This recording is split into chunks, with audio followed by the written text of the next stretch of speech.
ואז זה היה, הרגו 3,200 איש. 3,200 איש. לקחו אותם לבית הכנסת, הכניסו אותם כמו צאן, את כולם ביחד, ואלו שעבדו הקימו מחנות עבודה. בקמיונקי, שם הקימו מחנה עבודה קשה, שם עבדו במחצבות עם סלעים וכל.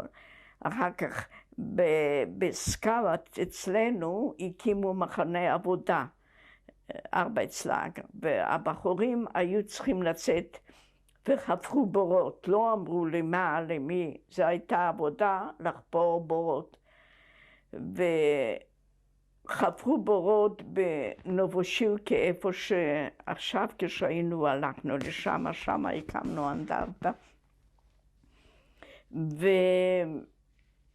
לא אמרו שצריכים את הבורות, לעשות בונקרים בשביל לשמור אחר כך אוכל, ואם יהיו הפצצות, ככה הם הסבירו לאלו שעשו את הבורות. מה עשו אנשים? והאנשים האלו היו בבית הכנסת יום, יומיים, דחוסים כמו סרדינים.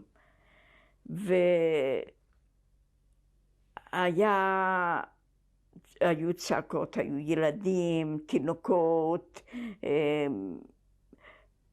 מהכל. את מי שהם רק תפסו, הלכו מבית לבית, מי שתפסו הכניסו לבית הכנסת הזה, ואחר כך באו מכוניות והעמיסו אותם כמו צאן על המכוניות, וככה העבירו אותם על יד הבורות, ועל יד הבורות היו צריכים להתפשט,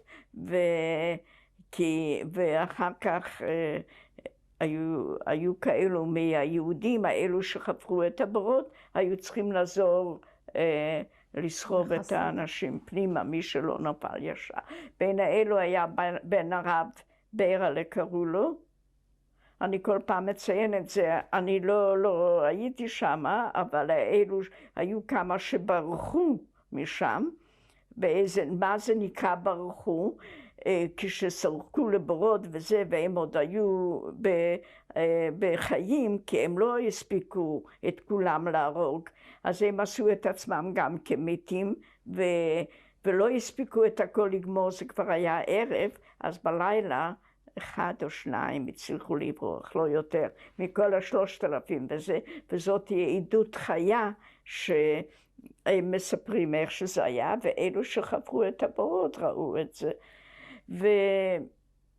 ואז הוא אמר, הוא לא מתפשט, והוא הלך עם הטלית שלו, כל הזמן הוא לא הוריד את זה, אז הוא נורא עצבן את הגרמני שהוא אמר, אז הוא אמר לו, אם לא תוריד את הטלית, אני הורג אותך מיד, והוא ראה שהורגים, אז הוא לא ענה לו, הוא בא ונתן לו זבנג, ובצורה חיה זרק אותו לבור.